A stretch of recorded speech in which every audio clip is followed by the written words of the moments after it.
রামরাডিগিতে উপস্থিত হলাম। আমি রামরাডিগি সম্পর্কে জানবো, কয়েকজন মানুষকে প্রশ্ন করব। ভাই, আপনারা কোথা থেকে ঘুরতে আসছেন? হচ্ছে ভাই রানশঙ্কৈল, গ্রামের নাম হচ্ছে চারকুটি বলে। আমরা আসছি ঈদ উপলক্ষে এই রামরাডিগিতে ঘুরতে, এবং কি অনেক জায়গায় ঘুরলাম। ঘুরে আসতে দেখি রামরাডিগিতে আমাদেরকে অনেক ভালো লাগলো। দেখে আসতেছি প্রাক মনোরঞ্জন করতেছে, গাছপালা দেখে আমাদেরকে অনেক সুন্দর লাগলো। তার জন্য আসছি আর কি ভাই ঘুরতে। বাসায় তো ভালো লাগে না, ঈদের জন্য ঘুরতে আসছি। এর থেকে কি উন্নতি হয়েছে? না ভাই, আগের থেকে অনেক উন্নত হয়েছে। যেটা আগে দেখছিলাম যখন চোখেও দেখিনি না, দেখে ভালো লাগতেছে। অনেক অনেক পার করতেছে, এগুলো পার ছিল না আগে। দেখে অনেক ভালো লাগলো, ঘুরলাম। আর পানি তখন ছিল না, এবার দেখতেছি ভরপুর পানি।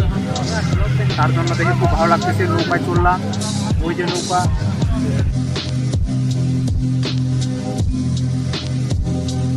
এখানে কি আগের থেকে মানুষ বেশি আছে না কম আছে?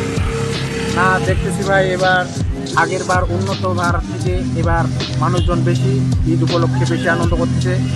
অনেক দূর দূরান্ত থেকে আসছে, ঢাকা নৌকা থেকে, আবার ঢাকা গাজীপুর থেকে, যেখান থেকে মানুষ আসে না, অনেকগুলো থানা থেকে অনেক দূর থেকে আসছে তখন ঈদ উপলক্ষে ঘুরতেছে।